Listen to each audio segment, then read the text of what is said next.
Hello friends, good morning. সবাই কেমন আছো? আর সবার প্রথম সকলকে জানাই হ্যাপি হোলি। সবাই আজকের দিনটা ঠিক কী করে কাটালে অবশ্যই কমেন্টে জানাবে।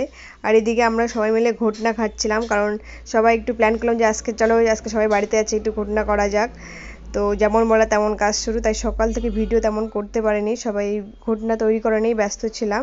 তাই ফাইনালি তৈরি হলো এবং সবাই মিলে খেয়ে দিয়ে একটু রিজু আর আমি বেরিয়ে পড়লাম রিয়ার বাড়িতে যাওয়ার জন্য। অ্যাকচুয়ালি রিয়া বাড়ি বালুঘাটেই, কিন্তু ও বাচ্চাকে নিয়ে তো আসতে পারবে না, তো মাম্মামকে হোলির দিনে আবির দেবো না তেমন কেমন লাগে, তাই না? কারণ আজকে সবাই রাস্তার মধ্যে ছোট ছোট বাচ্চারা এতটা জোরে পিচকারি দিচ্ছিল যে ভিডিওটা তেমন করে আমি করতেই পারিনি। তো ফাইনালি আমরা সবাই রিয়া বাড়ি থেকে চলে আসলাম, রিয়াকেও নিয়েও চলে এসেছি। আর এদিকে সবাইকে ডাকলাম, আয় কে কে আর খাবি চলে আয়, কারণ এটাই শেষ। এখন সবাই খেয়ে দিয়ে শেষ করে না, তারপর ভালো করে রং খেলতে বেরোবো। এদিকে রিজু আমাদের ঘটনেওয়ালা তৈরি হয়েছে, সবাইকে দিচ্ছে। এদিকে বলে আমাকে একটু দাও, আমি একটু খাই। আমি খাইনি, তখন এক গ্লাসই শুধু খেয়েছি। আর এদিকে দেখো সবাই বলছে যে আমাদেরকে দাও, আমরা রাস্তায় বসে আছি, তুমি আমাদেরকে নিয়ে খাইয়ে দাও, আমরা এটা ভিডিও করব যে আমরা বিশ্ব মাতাল হয়ে গেছি।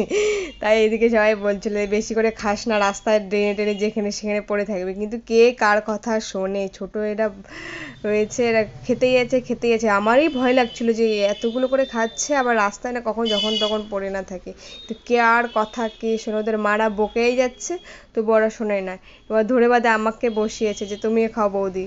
আর রিজুকে বলছে তোমার বউ, সেই জন্য তুমি ভালো করে ঢালছো, ওর গায়ে ফেলো। তাই রিজু আমার গায়ে বিশেষ করে ঢেলে দিয়েছে, দেখো না কেন। ও দেখো, ওদের খাওয়াই শেষ হয় না। আর এরপরে রিজু এই হাঁড়িটা ধুয়ে ওদের গায়ে জল দিয়েছে। কেন দিয়েছে? এবার খালি সবাই এর গায়ে ও জল ছিটায়, ওর গায়ে ও জল ছিটায়, কাউকে থামানো যাচ্ছে। মানে মোবাইল নিয়ে ভিডিও করার আজকে চাপ হয়ে গেছিলো।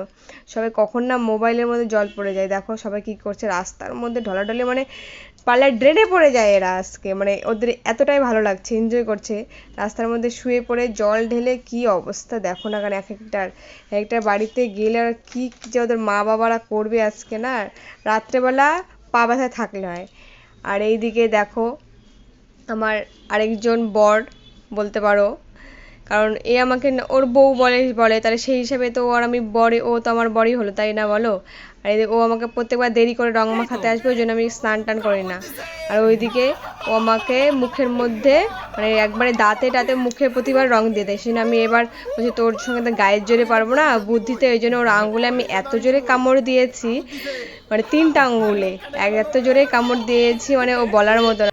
তোমরাই বলো আমি ঠিক করেছি কিনা। ফাইনালি সবাই রং টং মাখিয়ে চলে গেল। এখন প্রায় 3টা বাজে, এখন নিজের আমি স্নান করতে এসেছি। জানি না কতটি রং তুলতে পারবো। ওকে, আজকের মতো এতটুকুই, বাই বাই। নেক্সট ব্লগে তোমাদের সঙ্গে আবার দেখা হচ্ছে।